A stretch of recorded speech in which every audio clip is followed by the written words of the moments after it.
Without further ado, I'm going to introduce our first speakers. Earth and Fire EROWID right over there. They really need no introduction, but I'll try anyway. I'll read the bio for the people. I'm not going to read the summaries of their talks because that's, of course, what they'll be talking about. But we'll read the bios for you. Fire EROWID is Executive Director of the EROWID Center and Head Archivist for EROWID.org. She is the site's primary information architect, designer, and editor, as well as being responsible for fundraising and budget management.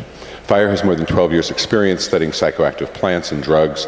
She's written hundreds of pages of information about these materials, authored numerous articles, spoken at academic and professional conferences, and has had her work cited by newspapers, education programs, college classes, and seminars around the world. That's Fire. Earth EROWID is EROWID Center's technical director and the chief software engineer of EROWID.org. He designs and implements the custom software systems necessary for managing the large flow of information through the site and is the lead editor responsible for scientific information publishing by EROWID. Earth has worked in the field of psychoactive information distribution for more than 12 years and has written extensively on the topic.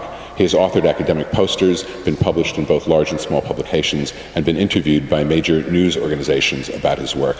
These folks are researchers, the librarians of the field, if you will, catalogers, enablers in the best sense, conduits, really, and a precious resource to us all. So I'm going to turn you over to Earth and Fire. And thank you again for coming.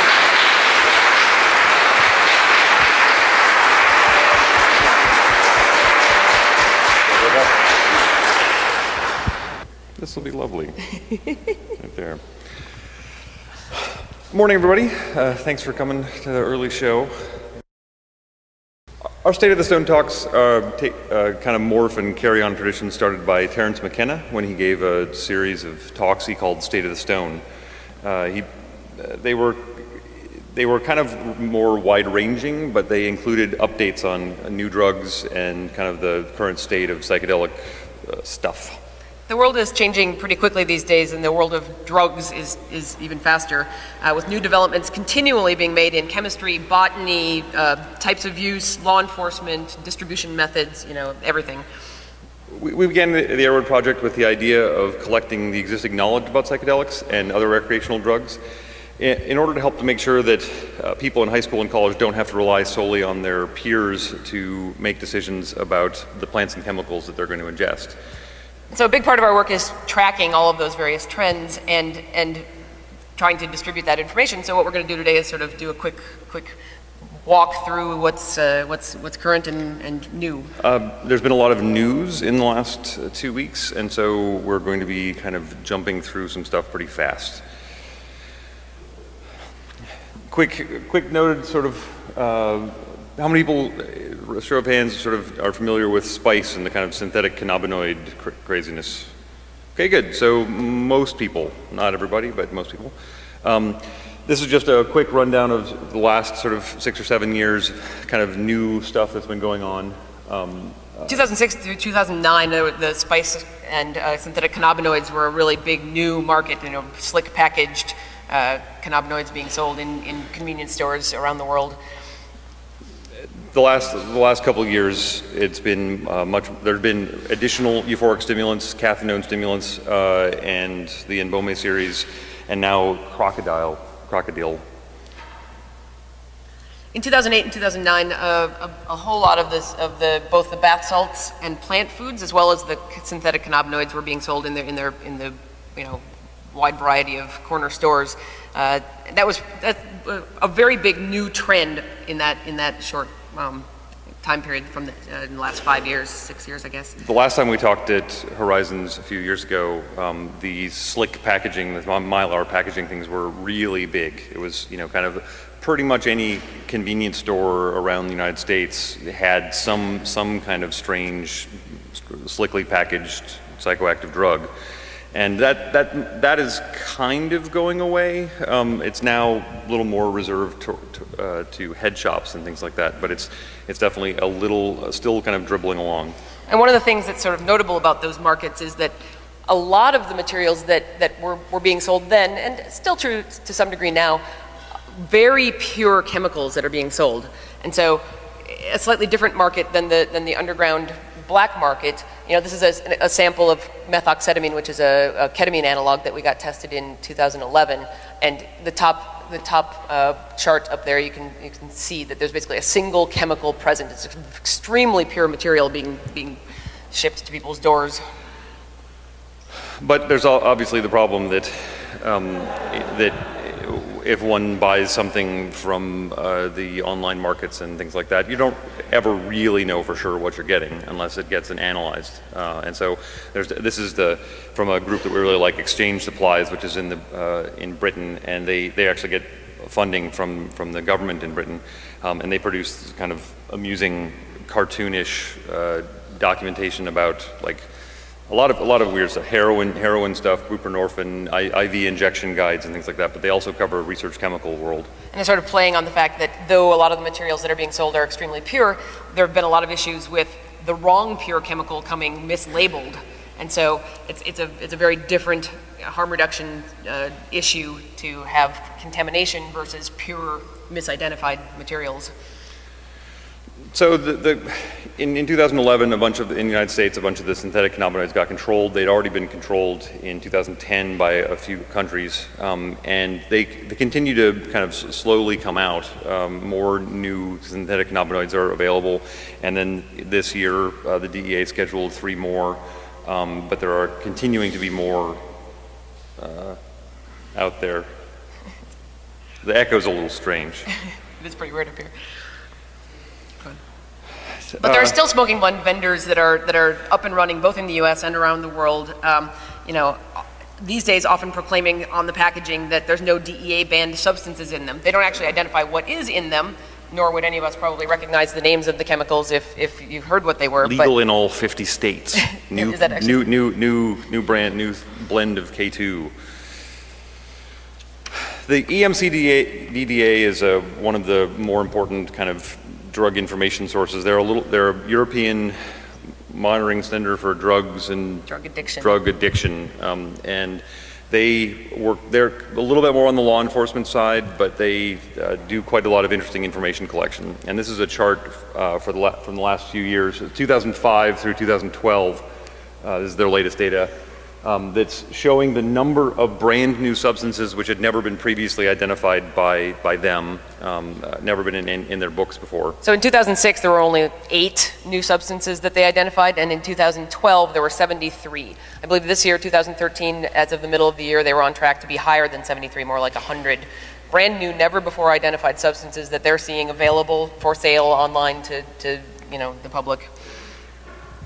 This is, you could describe it. This is a chart that shows the top substances available by the number of shops that were selling them as of, there's 3 different numbers there for January, July of 2011, and then January of 2012. So the top substance that was available was kratom, which I actually thought was interesting, and then salvia divinorum, psychoactive mushrooms, methoxetamine, MDAI. You know, there's 179 stores that were selling kratom in January of 2012. That, of course, EMCDDA found, as opposed to, I was probably double that, I would guess, if they knew where to look.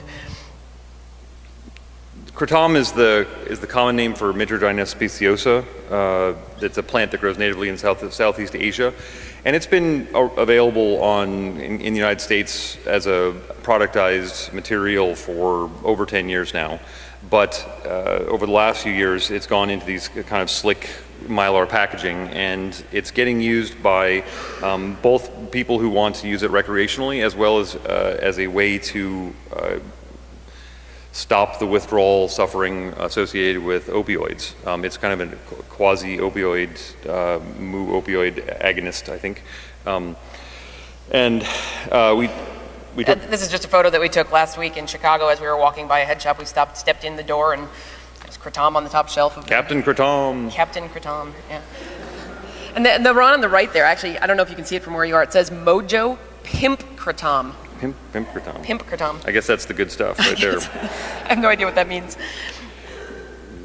There's so MDMA. Everyone knows MDMA probably, and a bunch of the euphoric stimulants, the cathinone stimulants that have been coming out over the last 5-6 years, are chemical variants of MDMA or share a structure. And this is just to sort of show that how similar that similar they are. So MDPV is one of the substances that has been being sold as bath salts that have been getting a lot of media over the last few years. One of the curious things about the market, and this is still going on, is these products sometimes are actually products that continue over years but change what's in them over time. Because they don't actually identify on the packaging what the chemical is, they just have a brand name. It doesn't really matter whether it stays the same. So this is actually an example of a product that was called Charge, that in March 2010, a group called Energy Control in Spain did analysis of the product and found that it contained lidocaine and the psychoactive chemical 4-FMC. And then a year later, in February of 2011, they tested it, and they had added caffeine to the product. And then in May of 2011, they checked it, and they had completely changed it to caffeine and MDPV. So the same product being sold in the same packaging, containing different chemicals. I mean, in this case, over a 3-month period, it completely changed what was in it. And we actually don't know for sure, but the dosages of MDPV and 4-FMC are very different. We presume that they actually are padding one in order to make the dosage in the package. Hopefully, the package is always 1 dose or 2 doses. We don't actually know how that worked.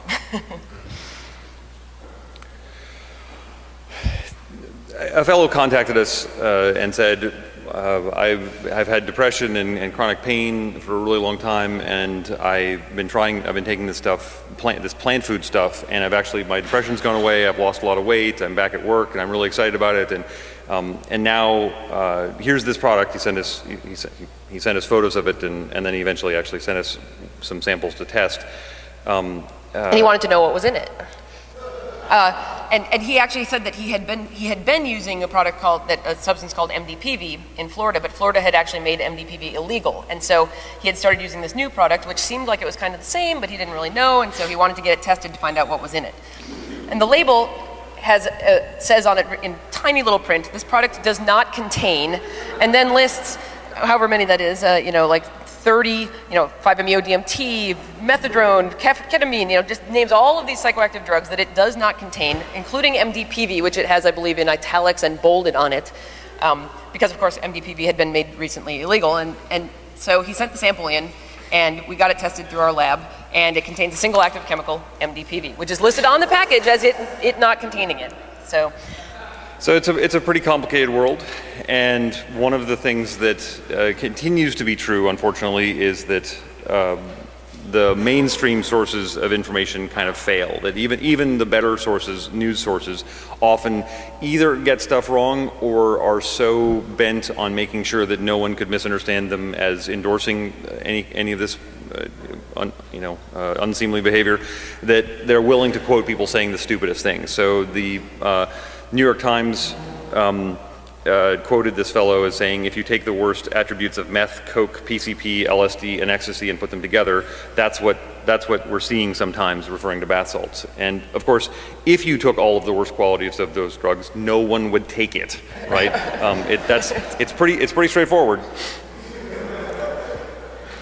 So one of the really terrible media crazes is the bath salt zombies. I'm sure most of you probably have seen some of that media, but there was a particular case where there was a guy who seemed to go a little insane and attacked another guy, and then there was a lot of media about him having bit him, and it was bath salt zombies. He must have been on bath salts, and I believe it was the police chief stated to the media that they were really suspicious that he had been on bath salts. So every media outlet had news about that. None of them pretty much reported later on when they found out that he had a little bit of cannabis in his system and nothing else. There was no evidence that he had taken MDPV or bath salts. They were just basically making that up. But the bath salt zombie meme continued on for a really long time. And even after the police announced that they had found no trace of any other drug other than probably had smoked cannabis a few days before, or maybe had eaten some a week before. Even though they had found no MDPV, the thing continued. This weird zombie meme continued. And then there were additional cases of people attacking people, and everybody was speculating that all of them were bath salt related. And it got kind of so big that like the CDC started playing on some of the zombie stuff, and actually like included in their some press releases that there's no zombie apocalypse and people should not be worried. And Then, very irritatingly, in June last year, just after the police had announced that there was no MDPV found in this fellow, Congress then added MDPV to Schedule 1 to make sure that... Riding on the sort of wave of the media attention that it had been getting. The main thing that is obvious from our work is that it doesn't really matter why people don't sleep. If people don't sleep for 2 nights in a row, whether it's they keep taking LSD, or they take bath salts, or they take methamphetamine, or they just stay up. Just having a panic attack, right? Lack of sleep makes people crazy and stupid, and just go to sleep. Stop taking the drugs.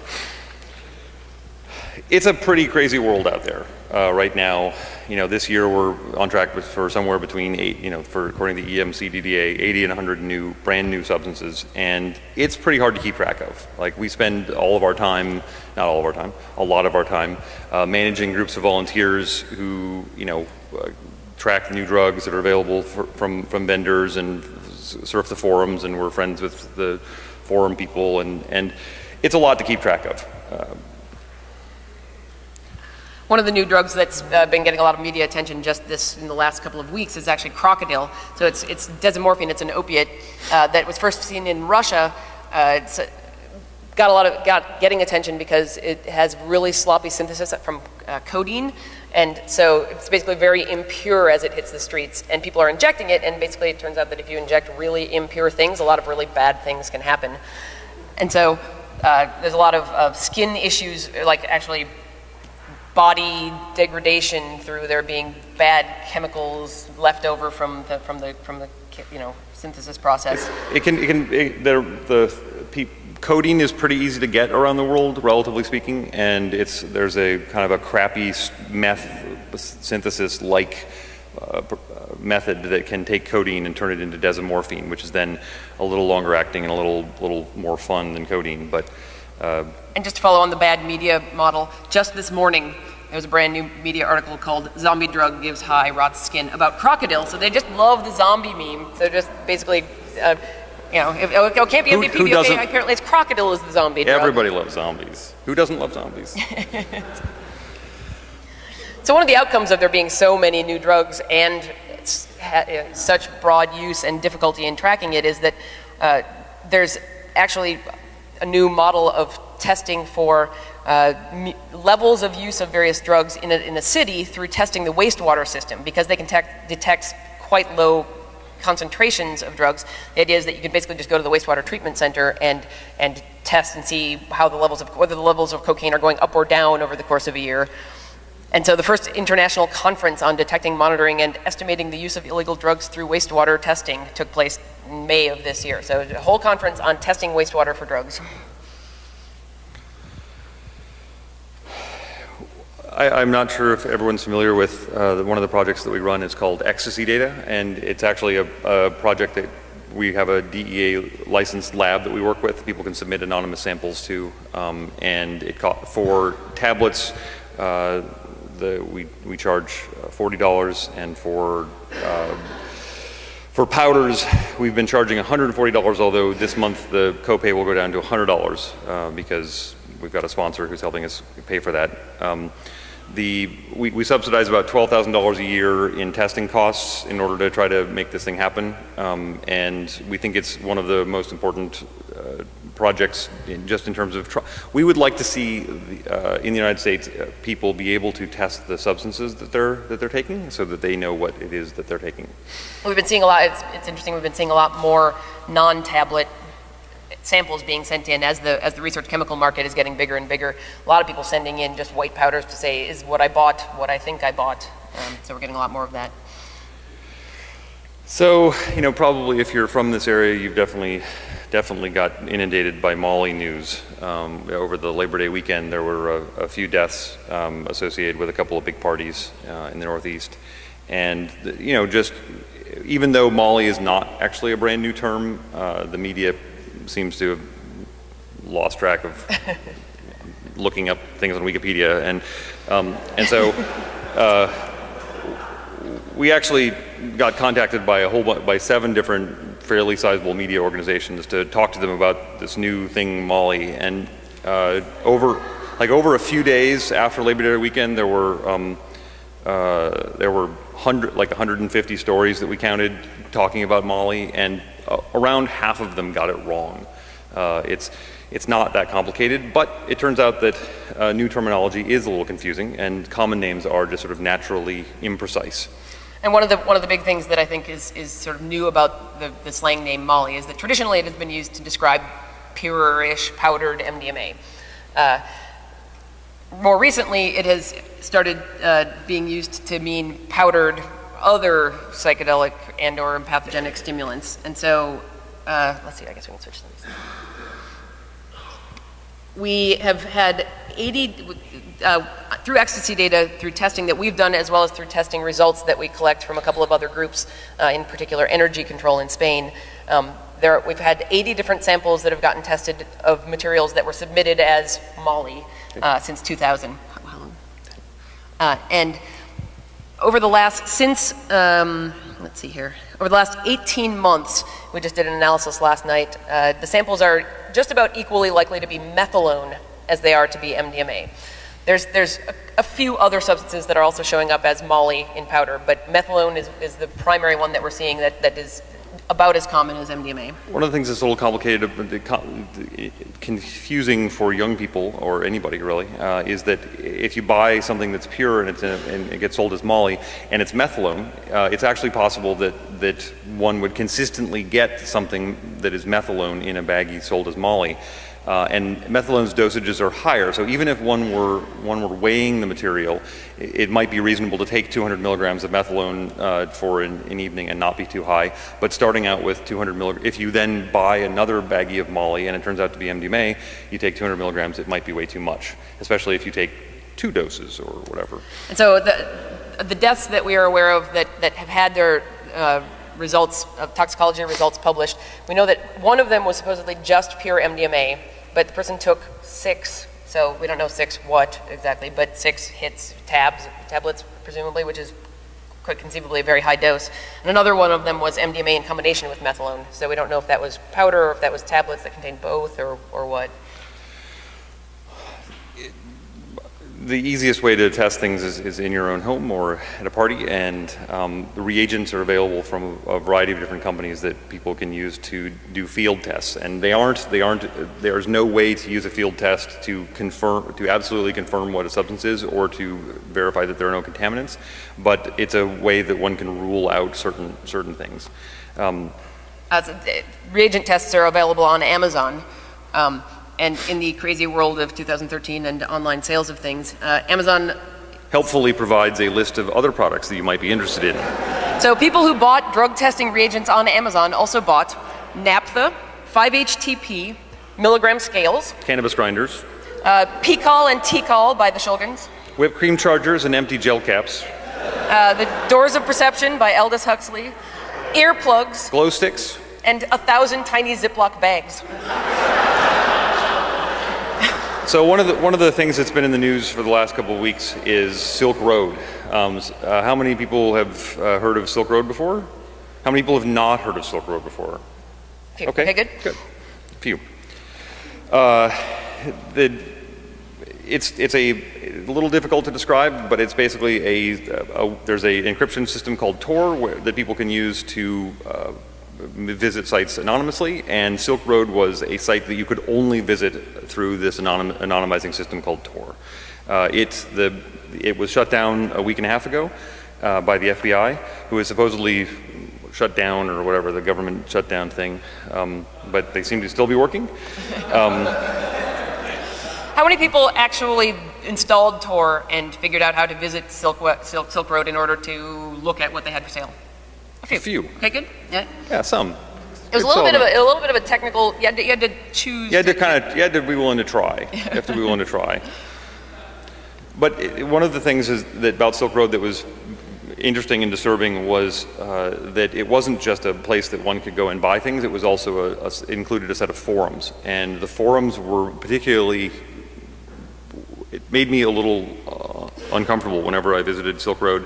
Not because I was afraid for myself, but it was sort of a little Unusual. agitating to read the level of public discourse about buying and selling illegal drugs. And so the forums included vendor forums where there was like feedback going where, oh, I bought heroin from Jim and it was really good, but I bought it from Sandy and it wasn't as good, and vendor forums where they were discussing ways of shipping things so that they wouldn't get caught, including clean room techniques and making sure that their DNA didn't show up in the envelopes, and actually talking about going to other, like if you ever go on a trip, make sure to collect carpet samples and carpet fiber samples and pollens and dust and things like that from where you go, and then put that in your envelope so that if throw off the FBI. If anybody ever, if your DNA happens to show up, it will show up mixed with stuff that doesn't make any sense. Anyways, a very...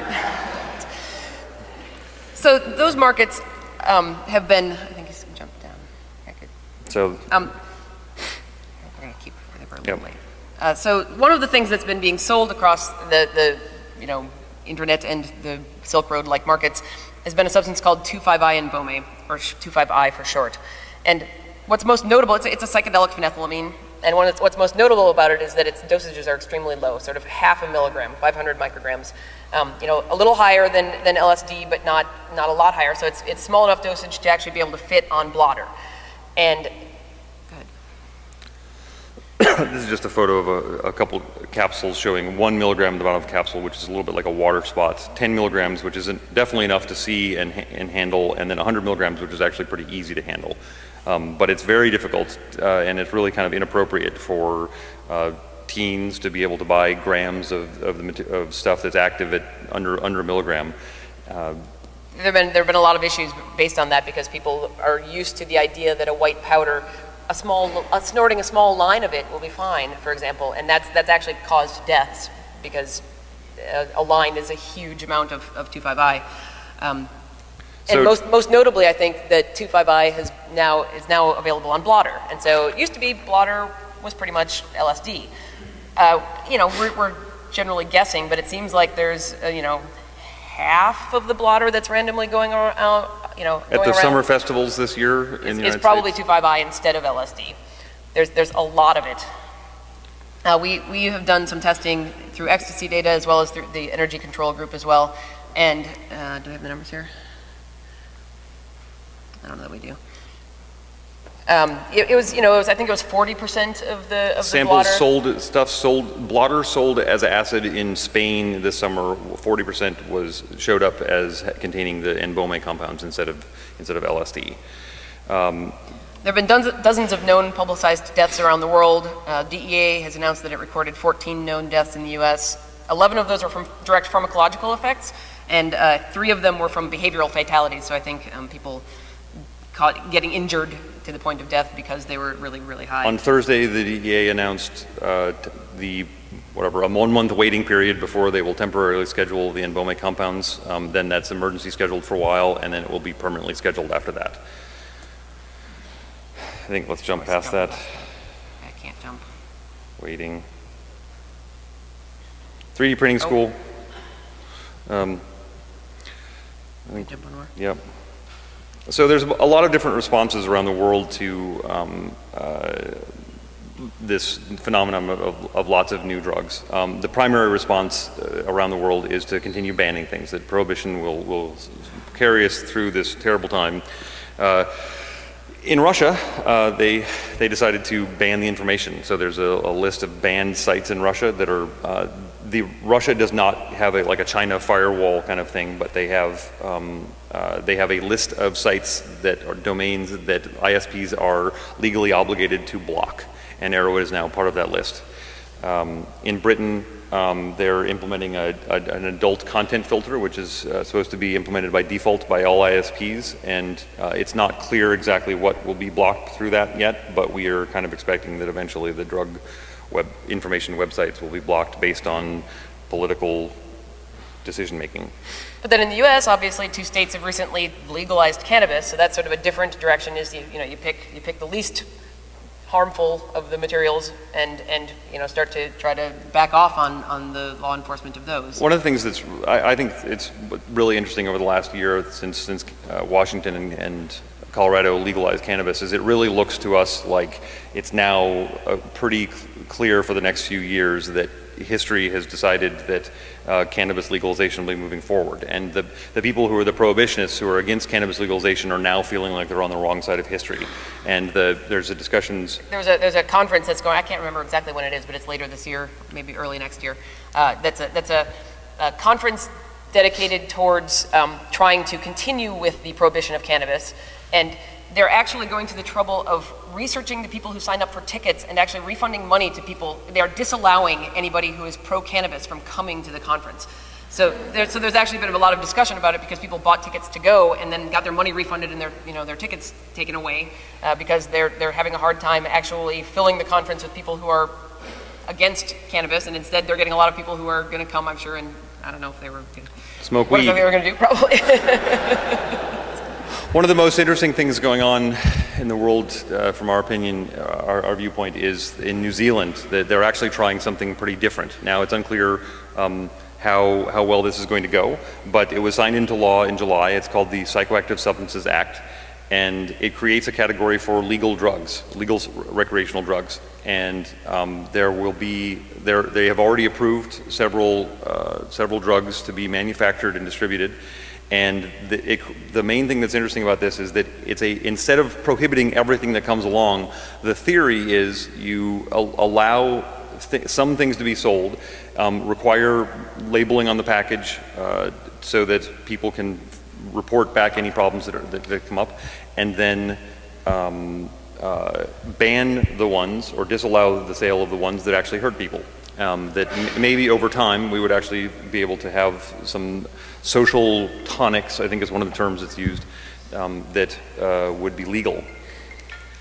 And so just in the end, I think that one of the things that we're doing to try to work with the vast number of psychoactives that are available and how to deal with that in the modern world is to try to move forward in developing the idea of a wisdom cycle, of gathering the knowledge that is learned by people who have tried the various substances, who have worked with them throughout their lives, who feel as though they've had a good life experience with them, and learn from them what has created that positive experience and what makes for a healthy relationship with psychoactive drugs, and then try to pass that on to younger generations.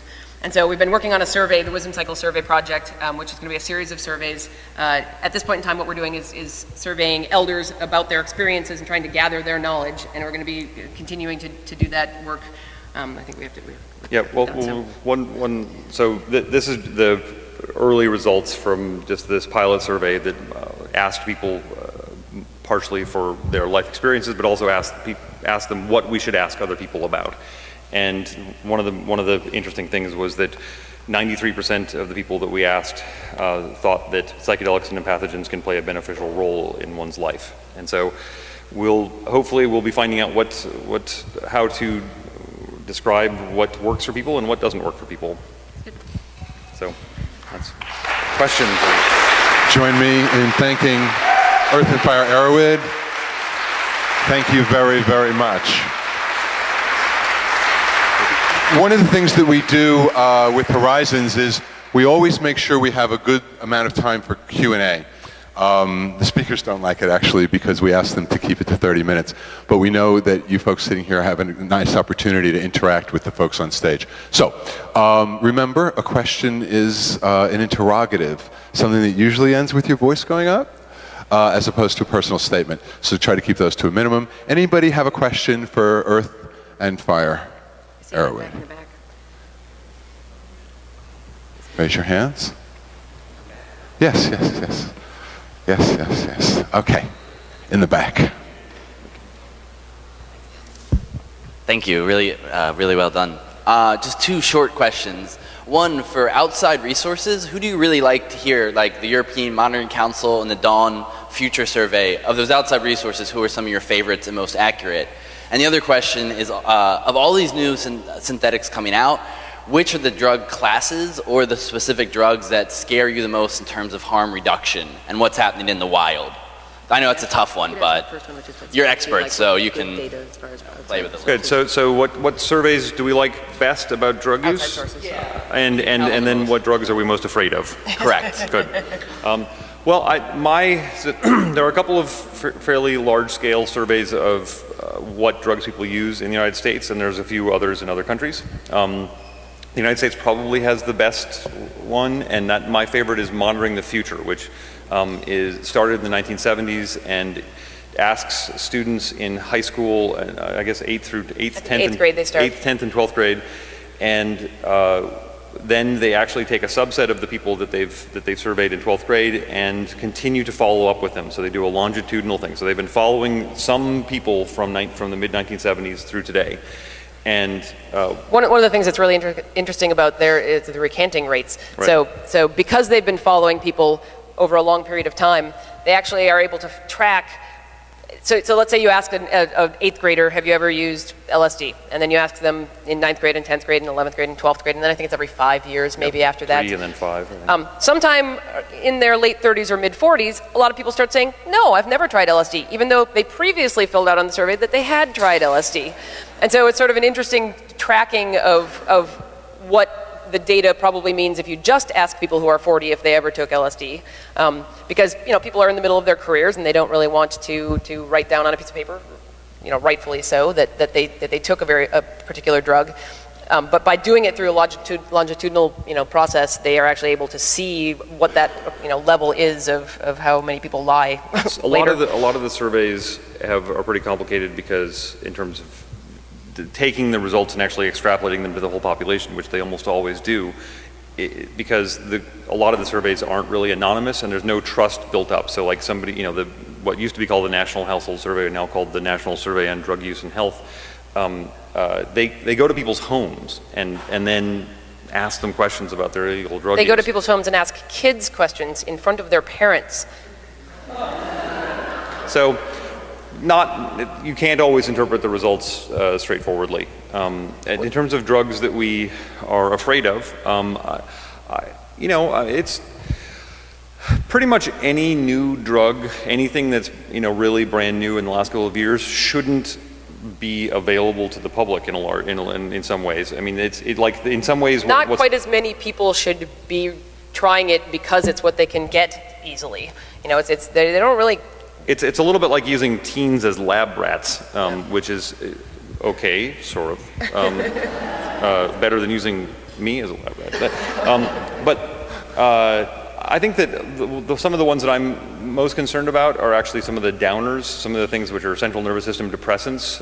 There are some PCP analogs that are a little concerning in terms of how people are using them. But I've also been concerned about the Embomes. I mean, the combination of the extremely low doses, the presenting them on blotter and having a lot of that sold as acid so that people don't really know exactly what they're taking, and deaths it seems like deaths are happening at 5 to 10 times what the dose that people are wanting to take. Now 5 to 10 times a normal dose of LSD doesn't really cause death ever, and so people are not really aware that 3 or 4 hits of blotter could conceivably contain too high of a dose of a brand new of a substance. And so, I've been watching that and not really liking it. Now I don't know if emergency scheduling it is the right answer, but it's what happened. Other questions? Other questions, Miss? Yes, I just have 2 questions just because I've never heard of it before. What exactly is methadone, and what are the odds that today getting LSD, that's really what you're going to get? And how would you be able to tell? So methadone. Methadone is a euphoric stimulant that is MDMA-like in terms of general class. Its dosage range is sort of in the 100 to 250 range per dose. People sometimes often redose. That's not necessarily recommended. I'm just saying what people do. I'm not really sure what else to say about it. It's been quite popular. And in terms of how likely blotter acid is to be? I mean, on blotter, is that the question? As far as LSD? One of the things about like a lot of the distribution is LSD specifically, it's a network problem. It's not like if you're a person, if you live next door to a person with a kilogram of LSD, they're going to do everything they can to keep you from knowing about that. And so you might be really, really close to really good LSD, but if you're outside the network of distribution, you won't get it. And so in terms of guessing I mean, like if you go to a random festival and go shopping by listening to people yelling doses or whatever, it's hard to guess what. It's really hard to guess. But there's a lot more LSD now than there was 7 years ago on the streets. But in the 90s, it was really easy to get relatively reliable LSD, and it's not anymore. Another question over here, Stephen. Don't point at people. Good morning. In your estimation, how well do you think the drug testing market is keeping up with newer, I guess, Like urine testing? synthetics or impurities, and are they keeping up? For urine testing? Is that the idea? Yeah, personal Okay, good. testing. Well, they're always, it's a big commercial market, and they're always trying to keep up. They're trying to advertise new services and sell new products and things like that. And so they are always working to do that. The government approved things that like bus drivers and folks like that have to get tested for are a more limited set and changes much more slowly.